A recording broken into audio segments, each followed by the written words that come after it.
Bienvenidas maestras y maestros a este su círculo de estudio. Yo soy la maestra Estela Esparza Huerta, especialista en investigación educativa, y el día de hoy vamos a analizar los elementos centrales de la política curricular de la educación básica en el marco de la nueva escuela mexicana. Y vamos a ver aquí que esa política curricular de la educación básica en la nueva escuela mexicana pues establece un marco fundamental. ¿Para qué, maestros? Pues para garantizar una educación integral a cada niña, a cada niño, a cada adolescente, a cada joven, que también sea equitativa y sobre todo de excelencia en nuestro país. Y este enfoque busca incansablemente los elementos esenciales del programa, pero priorizando aquellos aprendizajes significativos, profundos, que le van a servir allá afuera en la vida real. Este enfoque también está dirigido al desarrollo humano de cada niña, niño, adolescente y joven para formar gradualmente ciudadanos comprometidos con los valores éticos, sociales y culturales del país y en esencia esos elementos centrales de esta política y que esta política representa en las bases sobre las cuales se estructura precisamente este diseño curricular de la nueva escuela mexicana. ¿Qué vamos a integrar? Pues principios de inclusión, interculturalidad, sostenibilidad y sobre todo ese trabajo colaborativo, porque ellos trabajan en ese tejido comunitario, en esas relaciones diarias todos los días. Entonces, en esa sintonía, vamos a identificar sus necesidades, vamos a darle una muy buena lectura a esa realidad para estar en comunicación directa y permanente con la comunidad. Los elementos centrales son los siguientes. El primero es el derecho humano a la educación. Y aquí vamos a analizar que el derecho humano a la educación es el principio fundamental de la política educativa nacional establecida en el artículo 3º constitucional. Este tiene un sentido amplio y profundo porque incorpora el derecho a ingresar a una escuela. Y vamos a subrayar aquí ingresar a una escuela y sobre todo con esas condiciones que le garanticen un servicio efectivo y pertinente en la educación.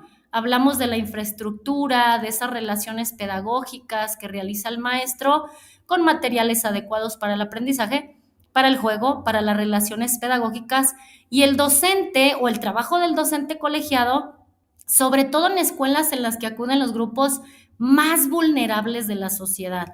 Implica también que niñas, niños y adolescentes puedan iniciar, continuar y concluir procesos formativos en la educación básica en los que se desarrollen aprendizajes significativos para su vida y que gocen, y esto sí es bien importante, y que gocen de buen trato con una vida escolar libre y sobre todo libre de violencia, que les brinde una educación democrática, crítica, emancipadora, que los impulse a aprender de los demás, preocupados por su desarrollo individual y el de su comunidad. Recordemos que dos de los preceptos de la nueva escuela mexicana precisamente es el desarrollo gradual de una conciencia personal, pero también de una conciencia social o colectiva, del origen étnico, de la localización de la escuela, de la condición migratoria y económica, y vivir con una discapacidad, que esto no sea condición o condicionante para interrumpir su trayectoria formativa o incluso ser excluidos de esta.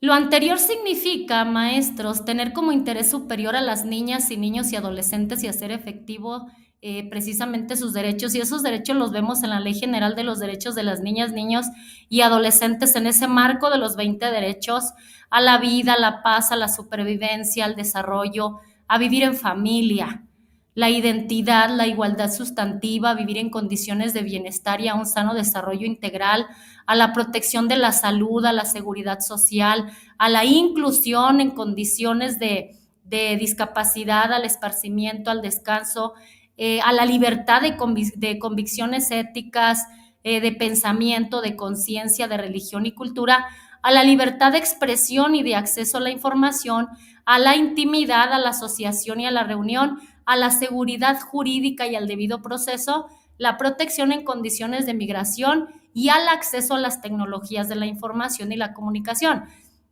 vamos a abordar un poquito el tema del interés superior del Estado. ¿Quién es el interés superior del Estado? Las niñas, los niños, los adolescentes y los jóvenes. Y sobre todo si nos enfatizamos a este enfoque del interés superior, vemos que es el principio central, maestros. El principio central de esa política educativa que refleja por parte del Estado y por parte de la comunidad y de todos los actores un compromiso esencial con el bienestar integral de cada niña, de cada niño, de cada adolescente y joven. Y esto implica no solo garantizar el acceso a la educación, como decíamos en el párrafo, pues sino también asegurar que esos derechos sean plenamente respetados y sobre todo promovidos en cada espacio, en cada rincón, en cada aspecto del proceso educativo. Tenemos que hacer efectivos estos derechos, maestros, y esto requiere que todo el sistema educativo pues sea inclusivo, sea equitativo y sobre todo adaptado a las necesidades de cada pequeño y de cada adolescente, promoviendo ambientes de aprendizaje seguros, sobre todo donde se respete cada niña, cada niño, cada adolescente y joven, y sobre todo que las opiniones que diga cada uno sean enriquecedoras. Y además este principio reconoce, maestros, a niñas y niños y adolescentes como esos sujetos de derechos, porque estamos hablando precisamente en este contexto jurídico de la procuración de los derechos y los colocamos al centro. ¿Por qué? Porque los importantes son ellos, su desarrollo integral es el centro de todas las decisiones políticas y pedagógicas. Y en la educación básica se reconoce como principio de inclusión fundamental esa educación para la igualdad y la diversidad dentro del sistema educativo nacional. Desde el inicial, que se agrega la educación básica hasta secundaria, en sus distintas modalidades. Pero aquí lo importante es darle énfasis en las mujeres y en esos pueblos indígenas y afromexicanos con respecto a sus formas de convivencia, de organización social, de esa parte económica, política, cultural, sus lenguas, sus usos, sus costumbres, sus saberes, sus conocimientos. Esto requiere que las profesoras y los profesores tengan garantizados también sus derechos a una formación inicial y continua, que favorezca ese mejoramiento de sus propias capacidades, así como de gozar de un trato digno, de un trato justo por parte de directores, de supervisores y del sistema educativo en general. El Estado está obligado a garantizar este derecho desde el nivel inicial hasta la educación superior, con un énfasis sustantivo en personas con alguna discapacidad o capacidad distinta, afromexicanos, migrantes indígenas, mujeres y los sectores marginados como las niñas y niños en situación de calle, adolescentes en conflictos con la ley, entre otros. La obligatoriedad de la educación básica debe ser integrada o integradora de las niñas, de los niños y adolescentes en su diversidad desde el currículo, pasando por las relaciones del docente, del estudiante en esos procesos de enseñanza y de aprendizaje, hasta las relaciones pedagógicas de evaluación formativa, de planeación y de gestión. Y la escuela debe asegurar que en sus aulas puedan convivir estudiantes con diferentes capacidades y ritmos de aprendizaje. El derecho a la educación se expresa en una vida libre de violencia, maestros. Estamos en un México muy inseguro, entonces tenemos que procurar garantizarle a cada niña, a cada niño, a cada adolescente y joven un ambiente libre de violencia, tanto en las escuelas, tanto en las comunidades, en las familias, porque tenemos que ir más allá, tenemos que velar por esa integridad personal dentro y fuera de la escuela, lo que requiere que la comunidad escolar esté atenta. También requiere de ella que se identifiquen las formas de violencia que se viven en las aulas, porque no solamente la violencia física, también es esa violencia psicológica, emocional, verbal, y fuera de ellas, pues está esa violencia de género que se vive desde las escuelas, se vive en las comunidades, se vive en las familias. Esa violencia física, el hostigamiento psicológico, el abuso de la autoridad, el acoso, el racismo, la exclusión, el vandalismo, el ciberacoso, ahorita con todas las tecnologías habidas y por haber. Los profesionales de la docencia, en esa revalorización de los maestros y las maestras, el reconocimiento de su autonomía curricular y profesional, en los últimos 50 años, vamos a hacer esta connotación, ha predominado una política curricular instrumental y centrada en los resultados, o sea, en los números, no en la evaluación formativa como tal, no en ese proceso de enseñanza y de aprendizaje. Y su evaluación de manera estandarizada se ha dado durante muchos años y ha ignorado los procesos formativos, que es a lo que la nueva escuela hace hincapié en estos momentos, a los sujetos de la educación y los contextos particulares en los que se realiza el trabajo colectivo de las escuelas. Cuando hablamos aquí, hasta se la subrayo de revalorización, yo creo que es un pilar fundamental en esa transformación educativa, compañeros, y la vemos plasmada en este marco curricular de la nueva escuela mexicana. Y este enfoque no solo reconoce la labor esencial de los maestros en la formación de esas futuras generaciones a favor de esa transformación, sino que también busca dignificar el papel de todos nosotros como agentes de cambio social, de cambio personal, de cambio cultural. Y el reconocimiento de esa autonomía curricular y profesional que tenemos, yo creo que viene a fortalecer aquí la capacidad para adaptar los contenidos educativos a los contextos específicos de las comunidades donde cada uno de nosotros trabajamos. Y ahí es donde vamos a promover una educación pertinente, una educación significativa, y además yo creo que esta valoración o revalorización implica proporcionarnos también, ¿verdad? ¿Por qué no decirlo? Condiciones laborales dignas, oportunidades de desarrollo profesional continuo y sobre todo ese respeto a la experiencia de cada uno de los maestros, a sus conocimientos, apoyándonos a consolidarnos como líderes y protagonistas de la nueva escuela mexicana. Desde entonces, las políticas educativas han reducido el trabajo de las profesoras y profesores a meros operadores de esos programas de estudio en esa vieja escuela, que instruyen de manera normativa los objetivos de aprendizaje, las competencias o aprendizajes clave, eso lo vimos en el 17, orientaciones didácticas, criterios de evaluación, donde siempre el número es el que le estresa y le importa al maestro. No generalizo, pero sí hay que focalizarnos en el proceso.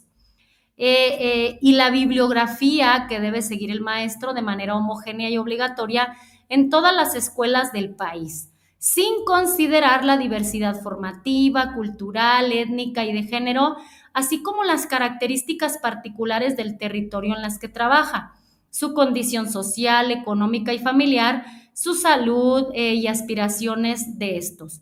Con los años, pues se ha agregado más actividad al trabajo docente en el aula, que ahora ya nos dan un día para descargas administrativas.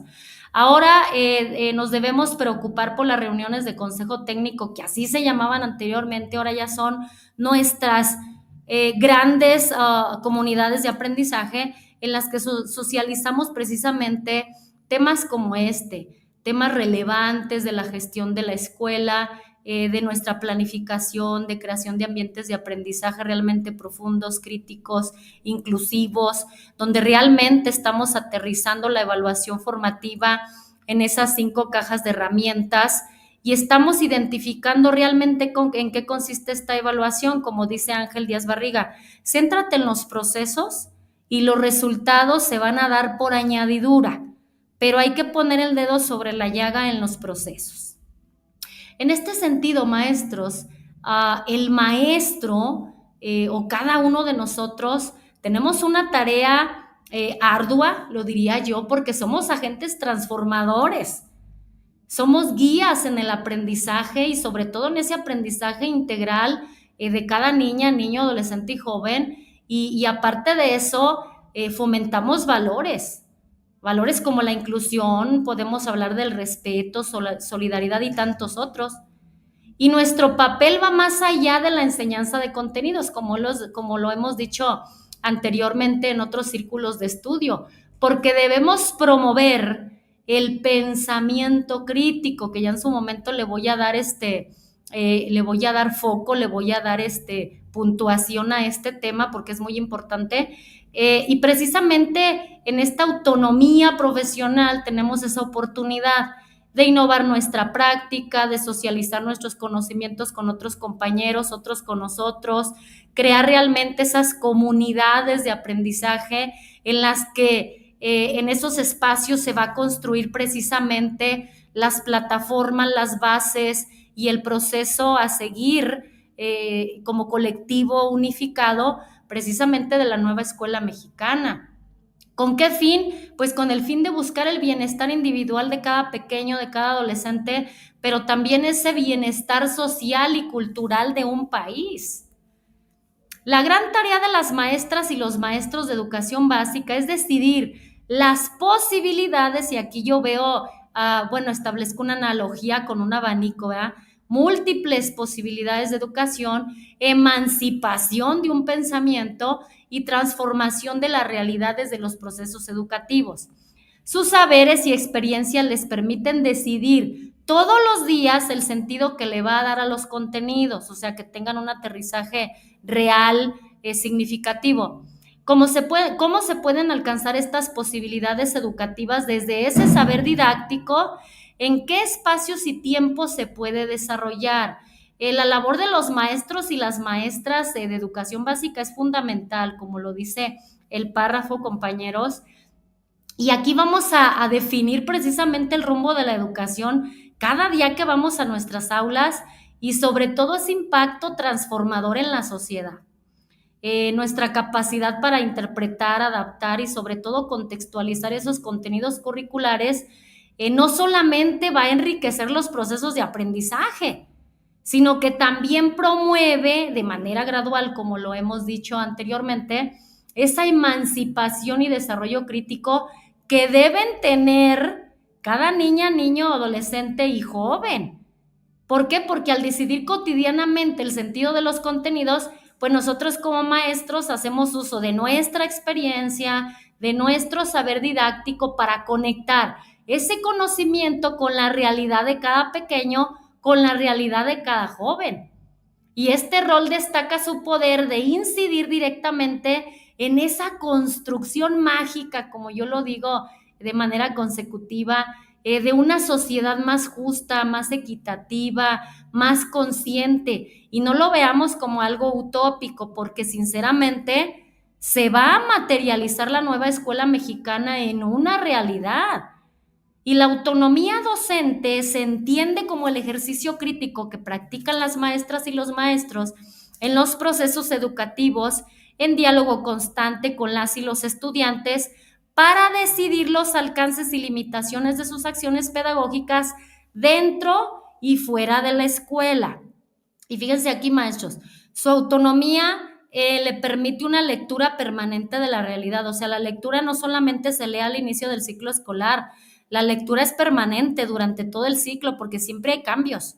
Recordemos que tanto el conocimiento como la sociedad no es estática, esa está en constante movimiento. Entonces, la lectura permanente de la realidad tiene que estar dentro de nuestras tareas diarias para redefinir nuestra enseñanza por esos cambios que se van suscitando, para redefinir nuestra planificación, la evaluación de acuerdo a esas circunstancias que marca cada proceso, cada sujeto y los saberes comunitarios y escolares. Entonces, la autonomía de nosotros como maestros es un elemento clave. ¿Por qué? Porque para una educación significativa y transformadora, pues necesitamos autonomía docente. Y este ejercicio crítico nos permite a nosotros, desde la planificación, maestros, tomar decisiones pedagógicas para cada pequeño, para cada adolescente, y las vamos a fundamentar precisamente en una realidad social, en una realidad cultural de cada uno de nuestros alumnos. y nos vamos a adaptar a sus necesidades específicas y a las necesidades específicas también de cada contexto. Entonces, la autonomía no solamente es una herramienta para planear o evaluar, también es una vía, maestros, para redefinir, para darnos cuenta, para parar y redefinir constantemente nuestra práctica educativa, porque tenemos que garantizar que ésta responda de manera efectiva a los desafíos y oportunidades que tiene ese entorno dentro y fuera de su escuela. Entonces, la autonomía profesional y curricular de las maestras y los maestros se desarrolla en un contexto de relaciones sociales.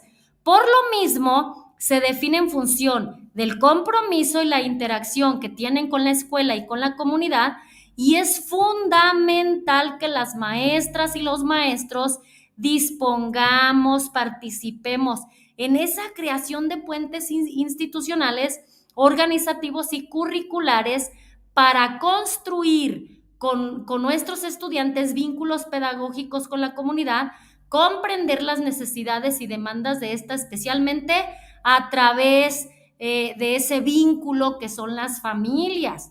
Entonces, en esa autonomía profesional y curricular que tenemos los maestros, no solo determina la capacidad de tomar decisiones independientes sobre la práctica que hacemos todos los días, sino que también vamos construyendo y desarrollando en esas interacciones, maestros, con el entorno social.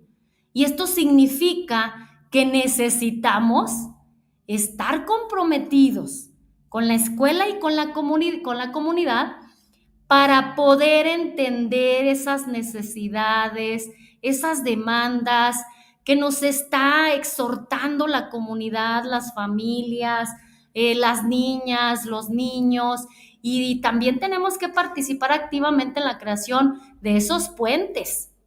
Ese puente que me ayude a hablar con la comunidad, con las familias, con los actores comunitarios, con los líderes comunitarios. ¿Para qué? Pues para poder integrar conocimientos locales y sobre todo las perspectivas de los estudiantes. Y solo así vamos a ir fortaleciendo esos vínculos pedagógicos, maestros. ¿Para qué? Pues para hacer cada vez más relevante el aprendizaje.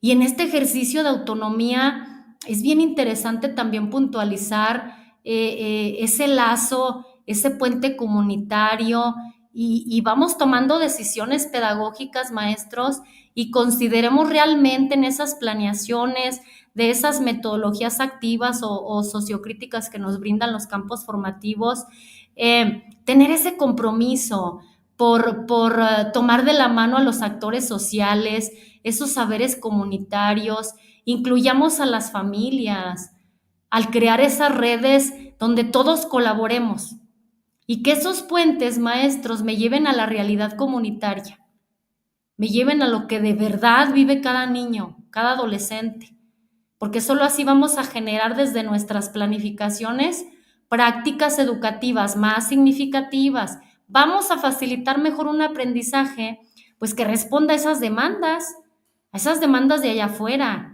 y fomente una participación activa de todos los estudiantes de esa comunidad, de ese pueblo. Asimismo, le corresponde decidir cómo al maestro, con qué medios, en qué espacios y tiempos va a vincular dichos contenidos con los ejes articuladores en un campo de formación, lo que supone decidir las acciones que van a realizar para vincular lo aprendido en cada campo con la realidad de las niñas, de los niños y adolescentes en el marco de la escuela y de la comunidad. Y el organizador curricular de la relación entre los contenidos y el campo formativo con los ejes articuladores, ojo ahí, se construye a partir de la realidad que vive cada niña, niño, adolescente y joven, desde la escala más íntima, que es la local, hasta la más dispersa, que es la mundial, pero no ajena, y la cual requiere que se problematice en la forma de un tema. En función de lo anterior, la autonomía curricular permite a las profesoras y profesores decidir sobre la planeación que realizan para organizar la enseñanza, así como la evaluación de los aprendizajes. Ahí tenemos en el cuadernillo número 4 de la caja de herramientas, las técnicas de evaluación y los instrumentos de cada técnica. Entonces, un aspecto central de la autonomía docente es que se ponen las condiciones para definir las estrategias de articulación del trabajo colegiado de manera disciplinar e interdisciplinar. ¿Y esto qué implica? Que en conjunto con sus estudiantes, maestras y maestros, discutan, diseñen y pongan en marcha diversas acciones que integren saberes, que integren proyectos, que respondan a los problemas de la realidad, en la forma de proyectos, de experimentos, de prototipos, de obras artísticas, de investigaciones, entre otras, con diversos propósitos disciplinares, escolares y comunitarios. El currículo. ¿Cuáles son las finalidades de la propuesta? Bueno, en este plan de estudio tiene como fundamento lo establecido en el artículo 3 constitucional, que dice: los planes y programas de estudio tendrán perspectiva de género, y vamos a encerrar de género, y una orientación integral, por lo que se incluirá el conocimiento de las ciencias, de las humanidades, la enseñanza de las matemáticas, la lectoescritura, la literacidad, la historia, la geografía, el civismo, la filosofía, la tecnología, la innovación, las lenguas indígenas de nuestro país, las lenguas extranjeras, la educación física, el deporte, las artes, en especial la música, la promoción de estilos de vida saludable, que ese lo vemos en un eje articulador, la educación sexual y reproductiva y el medio ambiente o el cuidado del medio ambiente, entre otras. Asimismo, esta propuesta curricular se basa en lo planteado en el artículo 22 de la Ley General de Educación, y los planes y programas a los que se refiere este capítulo favorecerán el desarrollo integral, gradual de los educandos en los niveles de preescolar, primaria, secundaria, el tipo medio, superior y normal, considerando la diversidad de saberes, con un carácter didáctico y curricular diferenciado. La educación inicial viene como un proceso de concientización del proceso, que responda a las condiciones personales, sociales, culturales, económicas de los estudiantes, de docentes, de planteles, de comunidades y regiones del país. Sus propósitos, contenidos, procesos, estrategias educativas, recursos didácticos y evaluación del aprendizaje y de acreditación, y se establecerán de acuerdo con cada tipo, modalidad y opción educativa, así como las condiciones territoriales, culturales, sociales, productivas y formativas de las instituciones educativas. La base jurídica de la educación maestros establece que los planes y programas de estudio tienen un sentido de lo nacional. ¿Por qué? Porque se construye desde la diversidad. Por lo tanto, el plan de estudios, los programas educativos, los libros de texto y otros materiales de la educación básica, pues estructuran sus contenidos, teniendo como finalidad el interés de las comunidades que componen la sociedad a partir de la articulación de lo común con lo diverso. Se busca que los contenidos de los programas de estudio, las actividades de aprendizaje y las formas de evaluación prescritos desde la educación inicial a secundaria sean interpretados por las maestras y los maestros, y sobre todo por las niñas, niños y adolescentes, para darle un significado, o sea, darle un valor a lo que se aprende, que puedan ser vinculados esos saberes con sus tradiciones, con sus saberes, con las relaciones sociales y procesos de sus comunidades. En el artículo 2 de la Constitución se reconoce y garantiza el derecho de los pueblos y las comunidades indígenas a la libre determinación y, en consecuencia, a la autonomía.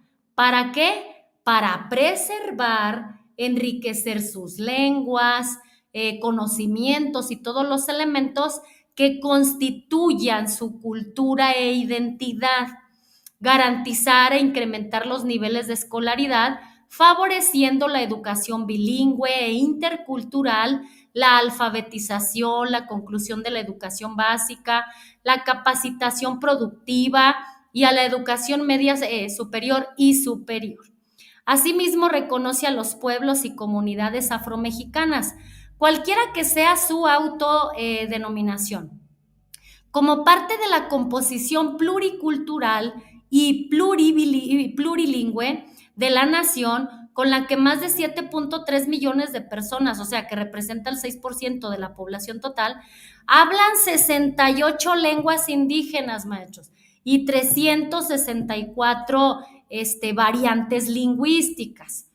Entonces, vemos que esta propuesta pues resalta la importancia de preservar y enriquecer las lenguas, los conocimientos, los elementos culturales que conforman la identidad de cada comunidad, porque lo hemos dicho, cada comunidad es distinta, especialmente las indígenas, y en un mundo cada vez más globalizado y tecnológico, es crucial, maestros, proteger la diversidad cultural y lingüística. ¿Por qué? Porque son parte fundamental del patrimonio, de la riqueza de nuestro país, y vamos a implementar a través de la nueva escuela mexicana esa educación intercultural que no solamente nos va a ayudar a conservar las lenguas y los saberes ancestrales, sino que también promueve esa visión de aprendizaje inclusiva donde se reconoce y valora sobre todo esas diversas formas de conocimiento, esas distintas formas de expresar nuestras raíces más íntimas de nuestros grupos y comunidades.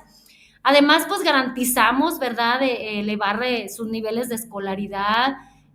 Tenemos que incluir también, maestros, la alfabetización, ese acceso a distintos niveles educativos, que es muy importante para evitar cada vez la deserción, el rezago, el ir cerrando un poquito a poquito las brechas de ese rezago histórico que tenemos en educación, y vamos brindando una educación que vaya desde esa alfabetización hasta la educación superior, para desarrollar individuos y desarrollar y transformar colectivos, y que nos permitamos acceder a mejorar esas oportunidades, maestros.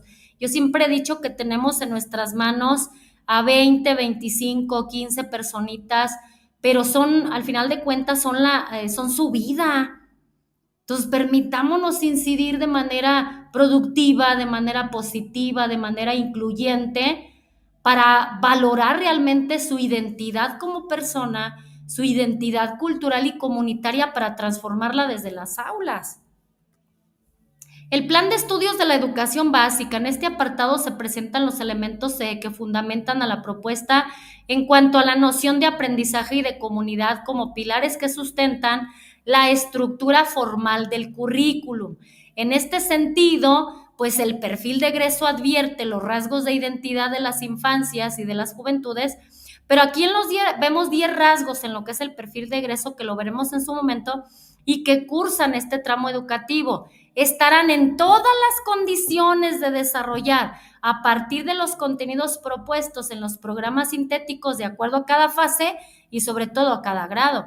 Asimismo, se explica la estructura curricular con los distintos elementos y relaciones, incluidos aquellos que se agrupan en el programa sintético de estudios. Por eso es bien importante, cuando ya tengan la problemática que surge de esa lectura de la realidad, que identifiquemos los contenidos que le van a abonar esa problemática, que hagamos un mapeo de contenidos y organicemos por trimestre todos aquellos que le van a abonar a disminuir esa problemática. Gracias por acompañarme hasta el final, querido compañero maestro, querida compañera maestra. Si te gustó mi contenido y crees que puede ser útil para ti, para tu labor docente y para otros compañeros, pues no olvides darme un like, compartir mi video, suscribirte y sobre todo darle por ahí clic a la campanita de notificaciones, y nos vemos en el próximo video. No olvides dejarme tu comentario.